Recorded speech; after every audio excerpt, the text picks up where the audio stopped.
Assalomu alaykum aziz yurtdoshlar. Bugun men pensionerlar uchun juda muhim, juda kerakli va ko'pchilik oilalarga bevosita ta'sir qiladigan xabar haqida gapirmoqchiman. Bu ma'lumot faqat pensiya olayotgan insonlarga emas. Ularning farzandlari, nabiralari, yaqinlariga ham tegishli. Chunki har bir oilada keksalar bor. Har bir xonadonda pensiya, nafaqa, imtiyoz, dori-darmon, kommunal to'lov yoki bank kartasi masalasi albatta uchraydi. Shuning uchun videoni oxirigacha ko'ring. Hozir aytiladigan tafsilotlar sizga pulingizni vaqtida olish, huquqingizni talab qilish va ortiqcha sarson bo'lmaslik uchun kerak bo'ladi. Kanalga hoziroq obuna bo'ling. Videoga like bosing. Chunki men bunday muhim ijtimoiy mavzularni oddiy tilda tushuntirib boraman. Avvalgi yillarda ko'p pensionerlar bir narsadan qiynalardi. Pensiya miqdori oshgani haqida eshitadi.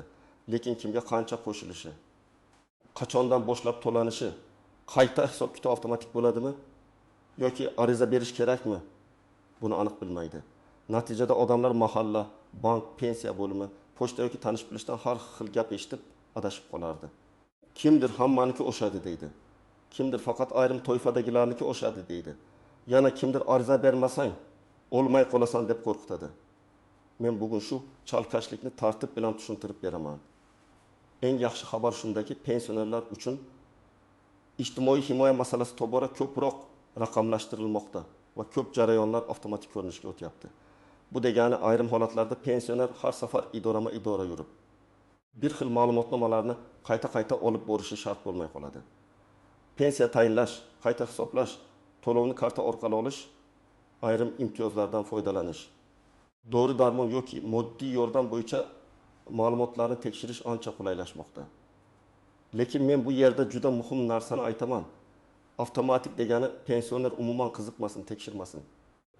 Hujjatini tartibga solmasin degani emas. Aksincha huquqingizni bilsangiz, sizga tegishli pul yoki imtiyozdan o'z vaqtida foydalanasiz. Oldin ko'p masalalarda pensionerning o'zi borib alohida murojaat qilishi kerak bo'lardi. Masalan, ish staji to'liq hisobga olinmagan bo'lsa, eski mehnat daftarchasidagi yozuv noto'g'ri o'qilgan bo'lsa, ish joyi tugatilgan korxona bo'lsa yoki arxidan ma'lumot kerak bo'lsa, odamlar haftalab, ba'zan oylab yugurardi. Ayniqsa, qishloq joylarda yashaydigan pensionerlar uchun bu juda og'ir edi. Yo'l xarajati bor, sog'liq masalasi bor, idoralarning ish vaqti bor, navbat bor. Hozir esa ko'p ma'lumotlar elektron bazalar orqali tekshiriladigan bo'lib bormoqda. Men buni pensionerlar uchun katta yengillik deb hisoblayman. Chunki keksa odamning asosiy muammosi faqat pul miqdori emas, balki shu pulni olish jarayonida ortiqcha qiynalmaslikdir. Agar ma'lumot elektron tarzda tasdiqlansa, agar bank kartasiga to'lov vaqtida tushsa, agar pensiya bo'limi bilan bog'lanish uchun faqat bitta aniq yo'l bo'lsa, bu pensionerning asabini, vaqtini va sog'ligini asraydi. Yana bir muhim o'zgarish shuki, pensiya va nafaqalar bo'yicha oshirishlar e'lon qilinganda, ko'pincha ular belgilangan sanadan boshlab qayta hisoblanadi. Ya'ni pensioner yangi miqdorni darhol qo'lida ko'rmasligi mumkin, lekin hisob-kitob sanasi muhim bo'ladi. Masalan, oshirish sanadan kuchga kirsa, to'lov amalda keyingi to'lov davrida tushishi mumkin. Shunda odam menga qo'shilmadi deb xavotir qiladi. Aslida esa ayrim holatda farq keyingi oyda qo'shib berilishi mumkin. Lekin buni albatta tekshirish kerak, chunki hisobda xato bo'lishi ham mumkin. Birinchi navbatda pensioner o'z pensiyasining turi va asosini bilishi kerak. Men ko'p uchratgan holat shuki, odam men pensiya olaman deydi. Lekin bu yoshga doir pensiyami, nogironlik pensiyasimi, boquvchisini yo'qotganlik pensiyasimi, ijtimoiy nafaqami aniq bilmaydi. Bu juda muhim. Chunki oshirish tartibi, qo'shimcha to'lovlar, imtiyozlar va hujjat talablari aynan pensiya turiga qarab farq qilishi mumkin. Ikkinchi masala ish staji. Agar pensionerning mehnat faoliyati uzoq bo'lgan bo'lsa, lekin pensiya tayinlanganda ayrim yillar hisobga olinmagan bo'lsa, u qayta ko'rib chiqish huquqiga ega bo'lishi mumkin. Men shuni doim aytaman. Mehnat daftarchasidagi har bir yil oddiy yozuv emas. Bu sizning pulingizga ta'sir qiladigan hujjat. Masalan, bir opa 3 yil ishlagan, lekin eski korxonadagi 5 yillik ish davri arxiv hujjat topilmagani uchun hisobga olinmagan. Agar keyinchalik arxivdan ma'lumot topilsa yoki korxona vorisi orqali tasdiq olinsa, pensiya miqdorini qayta ko'rib chiqish masalasi paydo bo'ladi. Bu har doim ham katta farq bermasligi mumkin. Lekin ba'zan o'yga sezilarli qo'shimcha chiqadi. Uchinchi masala, pensionerning bank kartasi va to'lov usuli. Bugun ko'pchilik pensiyasini bank kartasiga oladi. Bu qulay, lekin ayrim xavflar ham bor. Karta muddati tugab qolishi, SMS xabarnoma ulanmagan bo'lishi, karta begona odam qo'lida yurishi, pin kod farzand yoki qo'shniga aytilib qo'yilishi mumkin. Men buni juda jiddiy ogohlantirish sifatida aytaman. Pensiya kartasi pensionerning shaxsiy mulki.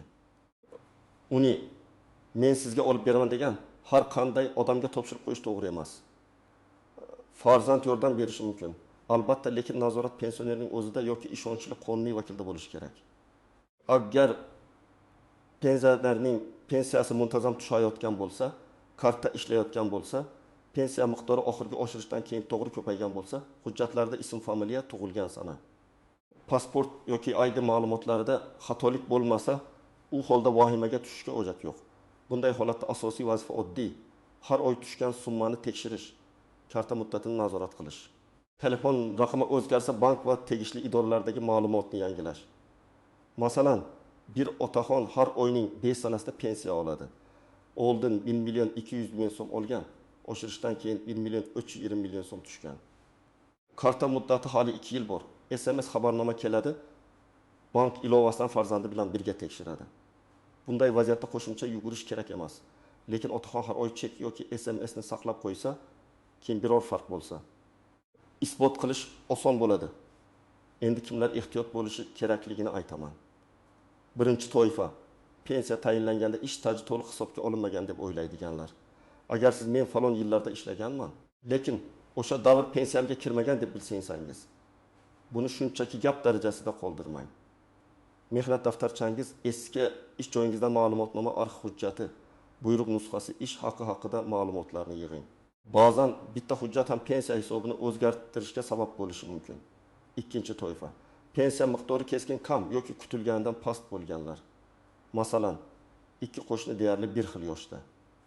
Ikkalasi ham 35 yil ishlagan, lekin birining pensiyasi 1,2 million so'm, ikkinchisiniki 1,2 million so'm.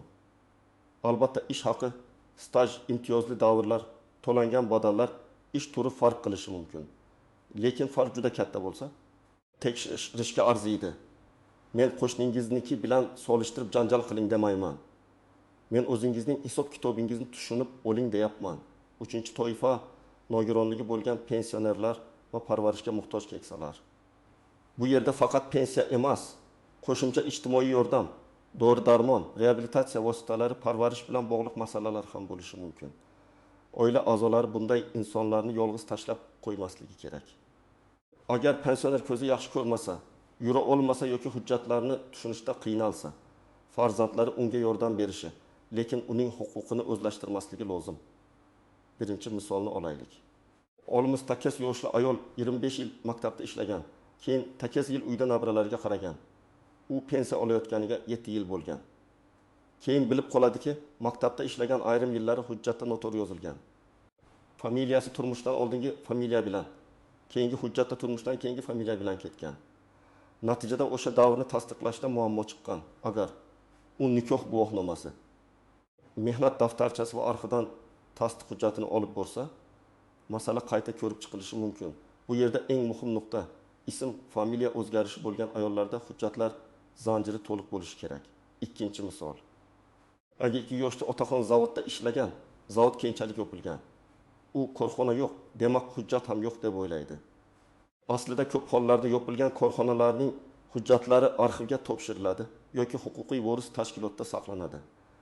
Agar otaxon arxivga so'rov bersa, ishga qabul qilingan buyrug'i, bo'shagan buyrug'i, ish haqi vedomosti yoki boshqa tasdiqlovchi ma'lumot topilishi mumkin. Bunday hujjat pensiya hisobida muhim bo'ladi. Uchinchi misol: bir pensioner kartasini qo'shnisiga berib qo'ygan. Chunki u bankomatdan pul yechib beradi degan. Bir necha oy o'tib, pensioner pul kam qolayotganini sezgan. Bankdan ko'chirma olganda turli do'konlarda to'lovlar qilinganini ko'rgan. Bunday holat juda achinarli, lekin afsuski uchraydi. Shuning uchun men har doim aytaman: kartani hech kimga bermang, pin kodni aytmang, bankdan SMS xabarnomani yo'qtirib qo'ying. Agar yordam kerak bo'lsa, pul yechish jarayonida yo'lingizda turing. Summani o'zingiz ko'ring. 4-misol: pensioner pensiya oshganini eshitadi, lekin uning kartasiga eski summa tushadi. U darhol meni ro'yxatdan chiqarib yuborishdi deb qo'rqadi. Aslida 3 xil sabab bo'lishi mumkin. Birinchisi oshirilgan summa keyingi to'lov davrida farqi bilan tushadi. Ikkinchisi pensiya turi bo'yicha oshirish boshqa tartibda qo'llanadi. Uchinchisi hisobda texnik xato bor. Bunday vaziyatda eng to'g'ri yo'l og'zaki gapga ishonmasdan to'lov ko'chirmasini olib pensiya bo'limiga yoki vakolatli organga yozma murojaat qilishdir. Endi nozik joylarga o'tamiz. Har bir oshirish ham hamma uchun bir xil raqamda sezilmaydi. Ba'zi pensionerlar televideniyada foiz aytildi, nega menda aynan shuncha chiqmayapti deb so'raydi. Sababi shundaki, pensiya tarkibi bir necha qismdan iborat bo'lishi mumkin. Asosiy qism ustama, qo'shimcha to'lov, kompensatsiya yoki boshqa hisoblar. Ayrim oshirishlar pensiyaning ma'lum qismiga taalluqli bo'lishi mumkin. Ayrimlari esa umumiy miqdorga ta'sir qiladi. Shuning uchun yakuniy summa odamdan odamga farq qiladi. Yana bir istisno chet elda ishlagan davrlar, norasmiy ishlagan yillar, dehqonchilik yoki yakka tartibdagi mehnat faoliyati. Agar ish rasmiy hujjat bilan tasdiqlanmagan bo'lsa, pensiya hisobida muammo chiqishi mumkin. Men bu yerda o'g'riqli haqiqatni aytaman. Men ishlaganman, hamma biladi degan gapning o'zi yetarli emas. Pensiya masalasida hujjat kerak. Guvohlar, arxiv, soliq yoki boshqa rasmiy ma'lumotlar yordam berishi mumkin, lekin har bir holat alohida ko'rib chiqiladi. Nogironlik pensiyasi bo'yicha ham ehtiyot bo'lish kerak. Tibbiy ko'rik muddati, nogironlik guruhi, qayta ko'rik sanasi, parvarish zarurati, dori-darmon ro'yxati kabi masalalar pensiyadan tashqari ijtimoiy yordamga ham ta'sir qilishi mumkin. Agar qayta ko'rik muddati o'tib ketsa yoki hujjat yangilanmasa, to'lovda uzilish bo'lishi ehtimoli bor. Shuning uchun oila a'zolari taqvimga belgilab qo'ysin. Qaysi hujjat qachon yangilanadi? Qaysi shifokorga qachon boriladi?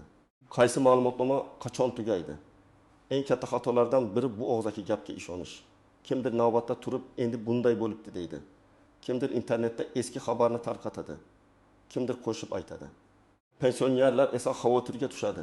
Men tavsiya qilaman, har qanday muhim ma'lumotni rasmiy manbadan tekshiring. Pensiya jamg'armasi, ijtimoiy himoya organlari, bank, mahalla yoki davlat xizmatlari markazi orqali aniqlashtirish kerak. Agar telefon orqali aytilganlik bo'lmasa, yozma murojaat qiling. Ikkinchi xato: hujjatlarni uyda tartibsiz saqlash. Mehnat daftarchasi, pasport yoki ID karta, nikoh guvohnomasi, tug'ilganlik guvohnomalari, nogironlik haqidagi hujjatlar, bank shartnomasi, pensiya tayinlanganligi haqida ma'lumot, arxiv javoblari alohida papkada bo'lishi kerak. Men oilalarga shunday maslahat beraman.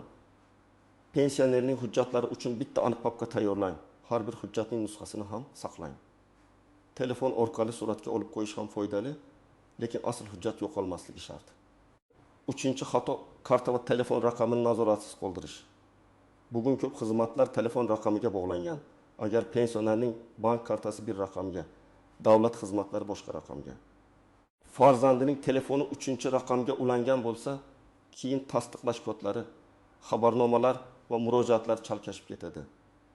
Eng yaxshisi asosiy telefon raqamini aniqlab, bank va idoralarda ma'lumotlarni yangilab qo'yish. 4-xato: baribir foydasi yo'q deb murojaat qilmaslik. Men ko'p ko'rganman, odam yillar davomida kamroq pensiya olib yuradi, lekin tekshirilmaydi. Keyin hujjat topilganda yoki xato aniqlanganda afsus qiladi. Albatta, har bir murojaat pul oshishiga olib kelmaydi. Lekin hech bo'lmaganda siz o'z hisobingizni tushunib olasiz. Bu ham muhim. Endi eng kerakli qismga o'tamiz. Pensioner hozir nima qilishi kerak? Birinchi qadam: oxirgi 3 oyda qancha pensiya tushganini tekshiring. Agar karta orqali olsangiz, bankdan ko'chirma oling yoki bank ilovasida ko'ring. Agar naqd shaklda olsangiz, to'lov sanasi va summasini yozib boring. Har oy qaysi sanada, qancha pul olganingizni oddiy daftarni yozish ham juda foydali. Ikkinchi qadam: pensiya turi va tayinlangan asosini aniqlang. Buni pensiya bo'limidan, tegishli ijtimoiy organlardan yoki davlat xizmatlari orqali so'rashingiz mumkin. Mening pensiyam qanday hisoblangan? Qaysi ish staji kiritilgan? Qaysi davrlar hisobga olinmagan? degan savollarni aniq bering. Og'zaki javob tushunarsiz bo'lsa, yozma izoh so'rang. 3-qadam: hujjatlarni yig'ing. Sizga odatda shaxsni tasdiqlovchi hujjat, mehnat daftarchasi, ish stajini tasdiqlovchi ma'lumotlar, nikoh yoki familiya o'zgarishini tasdiqlovchi hujjatlar, nogironlik bo'lsa tibbiy hujjatlar, bank karta ma'lumotlari kerak bo'lishi mumkin. Agar eski ish joyingiz yopilgan bo'lsa, arxivga so'rov berish kerak. So'rovda ish joyi nomi, ishlagan yillaringiz, lavozimingiz, taxminiy bo'limingiz, familiyangiz o'sha paytda qanday yozilgani aniq ko'rsatilsa, hujjat topish osonlashadi. 4-qadam, yozma murojaat qiling. Murojaatda his-tuyg'u emas, aniq talab bo'lishi kerak. Masalan, mening pensiyamni hisoblashda 1935 yildan 1932 yilgacha bo'lgan ish davrim hisobga olinmaganini tekshirib berishingizni so'rayman. Yoki oxirgi oshirishdan keyin pensiya miqdorim nima asosda shakllanganini yozma tushuntirib berishingizni so'rayman. Ana shunday aniq yozilsa, javob ham aniq bo'ladi. 5-qadam, javobni saqlang. Har bir ariza nusxasi qabul qilinganligi haqidagi belgi, SMS, xabar, elektron murojaat raqami, idora javobi alohida saqlansin. Chunki keyin yuqori turuvchi organga murojaat qilish kerak bo'lsa, sizda dalil bo'ladi. Men borgan edim. Aytishgan edi degan gapdan ko'ra ariza raqami va yozma javob kuchliroq. Men bu yerda pensionerlarning farzandlari va yaqinlariga ham aytmoqchiman. Ota-onangizning pensiya masalasini faqat pul tushdimi bo'ldi deb qaramang. Ularning hujjatlarini bir marta tekshirib bering. Karta muddati tugamaganmi? Telefon raqami o'z nomidami? SMS kelyaptimi? Pensiya oshirilganda summa to'g'ri o'zgardimi, shularni ko'ring. Keksa odam ko'pincha bolalarimni bezovta qilmay deb jim yuradi. Lekin ba'zan aynan shu jimlik tufayli uning huquqi to'liq amalga oshmay qoladi. Agar ota-onangiz internetdan foydalana olmasa, ularga rasmiy manbadan ma'lumot topib bering. Lekin ularning nomidan ish qilayotganda ehtiyot bo'ling. Karta, pasport, elektron raqamli imzo, telefon tasdiqlash kodlari juda muhim ma'lumotlar. Ularni qarindosh bo'lsa ham begona qo'lga berish xavfli. Yordam berish bilan nazoratni tortib olish boshqa narsa. Pensionerning rozilik va manfaatini birinchi o'ringa qo'yish kerak. Yana bir muhim maslahat. Agar pensionerning sog'ligi yomonlashgan bo'lsa, uyda parvarishga muhtoj bo'lsa yoki mustaqil yurib kela olmasa, mahalla ijtimoiy xodimlar yoki tegishli xizmatlar orqali qanday yordamlar borligini so'rang. Ayrim oilalar bunday imkoniyatlardan bexabar qoladi. Bir dona ariza yoki tibbiy xulosa sababli odamga kerakli yordam rasmiylashtirilishi mumkin. Shuning uchun so'rashdan uyalmang.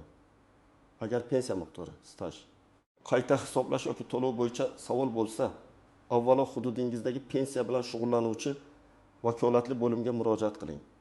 Agar ijtimoiy yordam, parvarish, nogironlik bilan bog'liq masala bo'lsa, ijtimoiy himoya tizimidagi mas'ul tashkilotlar va mahalla orqali aniqlashtiring.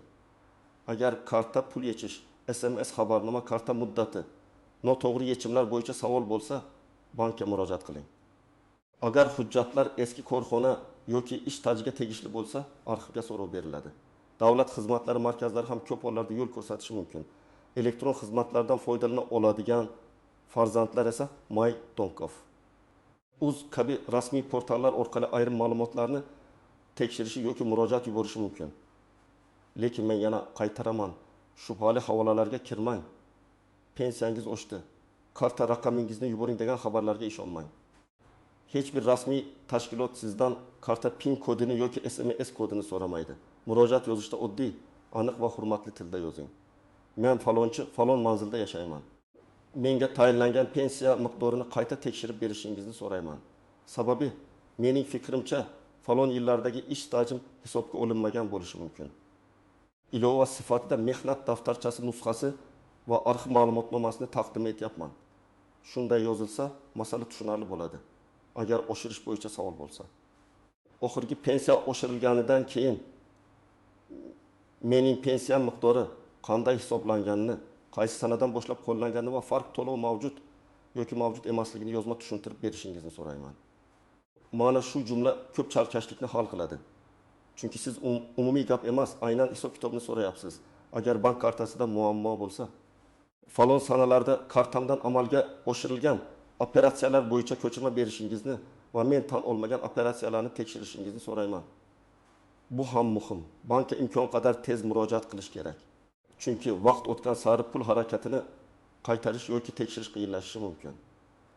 Aziz pensionerlar va ularning yaqinlari, bugungi eng yaxshi xabar shuki, pensiya va ijtimoiy himoya sohasida ko'plab jarayonlar ancha qulaylashmoqda. Oshirishlar, qayta hisoblashlar, elektron tekshiruvlar va to'lovlarni nazorat qilish imkoniyatlari kengaymoqda. Lekin bu imkoniyatlardan foydalanish uchun har bir pensioner o'z hujjatni tartibga solishi, pensiya turi va miqdorini tushunishi, kartasini ehtiyot qilishi va kerak bo'lsa yozma murojaat qilishdan cho'chimasligi kerak. Men ekspert sifatida shuni aytaman. Pensiya bu oddiy to'lov emas. Bu insonning yillar davomida qilgan mehnati, sog'ligi, vaqti va huquqining natijasidir. Shuning uchun bir so'm ham e'tiborsiz qolmasligi kerak. Agar sizda staj bo'yicha shubha bo'lsa, tekshiring. Agar oshirishdan keyin summa tushunarsiz bo'lsa, izoh so'rang. Agar kartangizda muammo bo'lsa, darhol bankka boring. Agar hujjatingiz yetishmasa, arxivga murojaat qiling. Eng muhimi, og'zaki mish-mishlarga emas, rasmiy javobga tayaning. Kommentariyada yozing. Sizning pensiyangiz oxirgi o'zgarishlardan keyin oshdimi? To'lov vaqtida tushyaptimi? Hujjat yoki karta bo'yicha muammoga duch kelganmisiz? Tajribangiz boshqalarga ham foyda beradi. Videoga like bosing, kanalga obuna bo'ling va yaqinlaringizga ham yuboring, chunki bu ma'lumot har bir pensioner oilasiga kerak bo'lishi mumkin.